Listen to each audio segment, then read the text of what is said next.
What's up guys, it is Brandon from the two-piece mandem and I'm back again with another video, and it's another squad builder, but instead of an all black BPL team, I'm using an all London team. So essentially I can only build my team using London clubs, and the London clubs that I've selected are Chelsea, Arsenal, Spurs, Crystal Palace and Watford. So those 5 teams, and I can only select 3 players from Chelsea that can be involved in the starting lineup.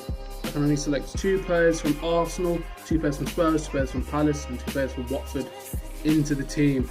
And it was tricky, I didn't know who to put. I was thinking, should I put this player in, should I put that player in? It was a bit hard, I'm not gonna lie, it was a bit hard. And instead of playing the classic 4-3-3, I decided to change things up and play 4-2-3-1. Whereas people don't know, it's like 4-5-1 basically. So 4 defenders, 2 defensive midfielders, 3 midfielders, and 1 centre forward. So yeah, that's exactly what I did. And yeah, I'm gonna go to goalkeeper. I was thinking, well, should I put Kepa in? Should I put Lloris? It was between Kepa and Lloris, really. And Leno, I'd say. It was between those 3 goalkeepers. I didn't know which one to select, and it was pretty difficult. And because I know if I select Leno, will I be able to put, I don't know, Xhaka or Aubameyang in the team, because I'd only have like one left. Or do I want to play Torreira, or do I want to play this player in the team? So it was a bit ooh and ah in a way. So I decided to go for Hugo Lloris. I think he's Tottenham's best goalkeeper. I think he's one of the best goalkeepers I've seen. He's the French goalkeeper as well. So when France won the World Cup, he was obviously the goalkeeper and he played exceptionally well. Well, except the mistake that he made at Croatia, but what do you expect? That's classic Tottenham, isn't it? But besides that, overall, he's a decent goalkeeper. He doesn't make that many mistakes. He's made some good saves for Tottenham as well, and he's been decent in the Premier League, so I will give him that. So my goalkeeper is Hugo. At right back, there wasn't really a lot of good right backs. I was thinking Bellerin, but I know he can't cross the ball for crap.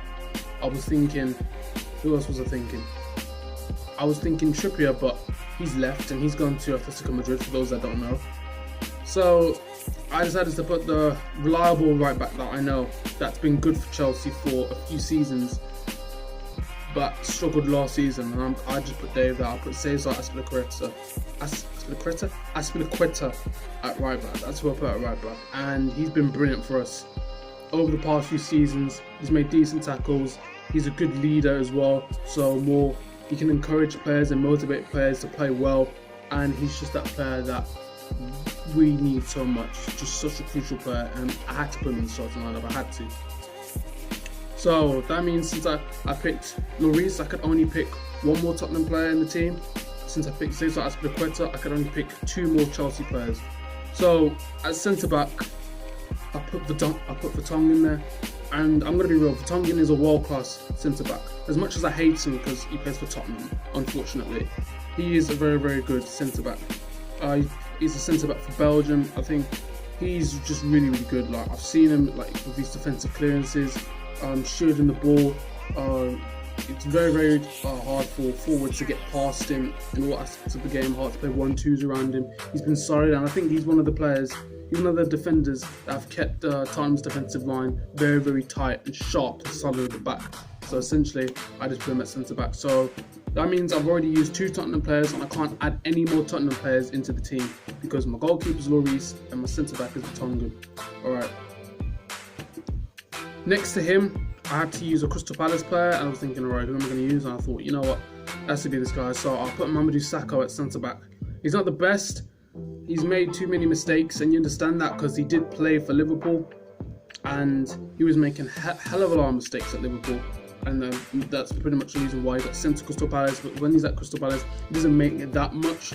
He doesn't make that many mistakes. I'm not taking the piss saying that he still makes mistakes. He still bollocks, right? But he didn't make that many mistakes at Palace. So he doesn't make that many mistakes at Palace. And he's played reasonably well. He hasn't been the best, but he's played reasonably well. When they've had to keep a clean sheet, he's tried his best to stay as solid and sharp as possible against the opposition. And yeah, let's be honest, I just wanted to put him in. because I wasn't gonna put in Tompkins or anyone like that. Let's just be real. And there's not really a lot of world class players at Crystal Palace besides Zaha. So you know, it is what it is. So I already used one Crystal Palace player. I obviously have one left. Now next to Saka, it was a bit different. Obviously, I wanted to use a Watford player because I didn't want to play a Watford player. I didn't want to put a Watford player as a striker. I'm not playing no Troy Deeney. Forget that bollocks. So at left back, I pretty much put Holebas. Put Holebas at left back. And for me, I'll be real, I haven't really seen a lot of him. I just generally put him at left back because I didn't want to put Emerson at left back because I wanted to put certain players at Chelsea in the midfield. So yeah, I just put him as left back. I don't know if he's world class. I guess when we played him, he was decent. I don't know if we won that game or lost that game. Did we lose that game? I can't even remember if we lost that game. But either way, I feel as though he's probably decent. And yeah, that's basically my reasons.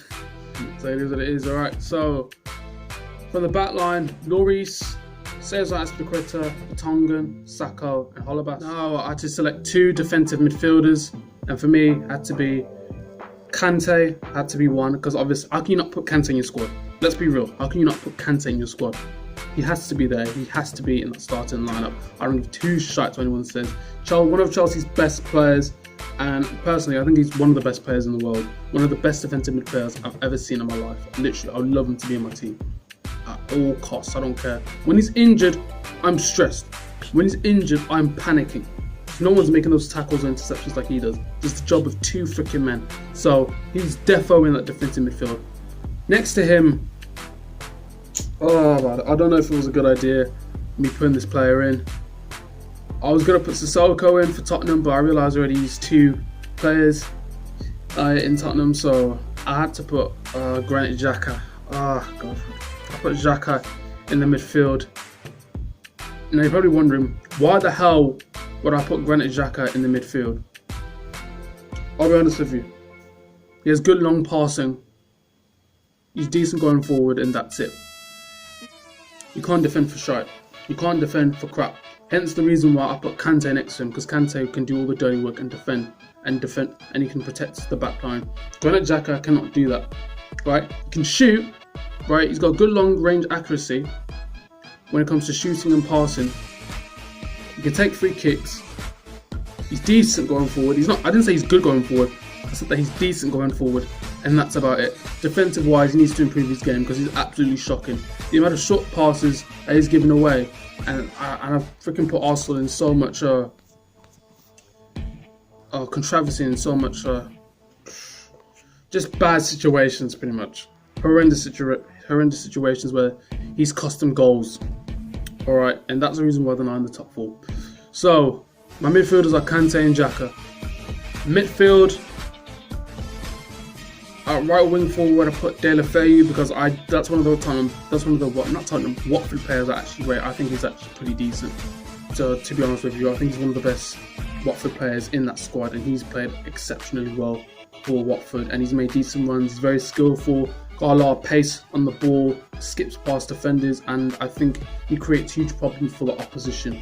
Even when he's cutting in and when he's cutting out, when he takes them to the bar line, I think he's a wonderful player, and I would genuinely love him at Chelsea.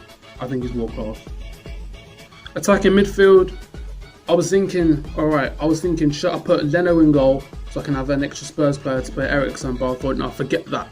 Right, we put Tottenham players at the freaking back because they're bollocks, right? So attacking midfield, I'm putting in Mason Mount. I don't care what anyone says. I'm putting in Mason freaking Mount. All right, 20 years of age, signed a 5-year contract for Chelsea. He's young as well. Ever since that performance where he played against St Patrick's and he scored, and the previous games against Derby County when he played on the Frank Lampard, I'm putting him straight in. He's young. You can feed him balls through to my centre forward, who you'll find out in a minute. He can play wide passes to the wingers. He's just world class, and that's the reason why I've put him in. So I've used 2 Watford players, I've used 3 Chelsea players, and now I only have 1 Arsenal player and 1 Crystal Palace player left.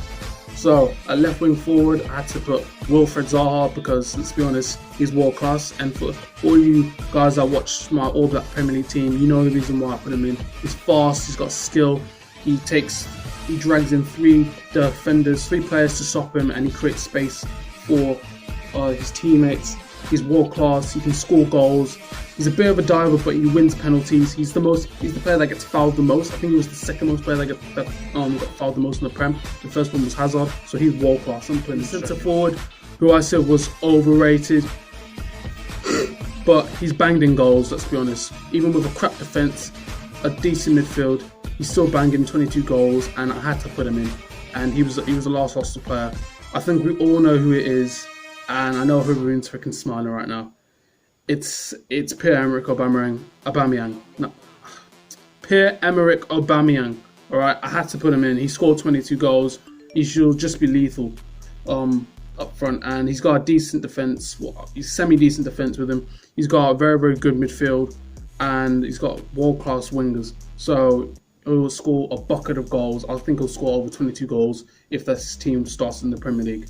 And that's the end of it, guys. If you guys enjoyed this video, leave a like, comment down below what type of London team you can make, and also leave in the comments down below what type of squad building should I do. Should I do an all Merseyside team? Should I do a whole Birmingham team, including Aston Villa and Birmingham City, and also West Brom? Leave in the comments down below.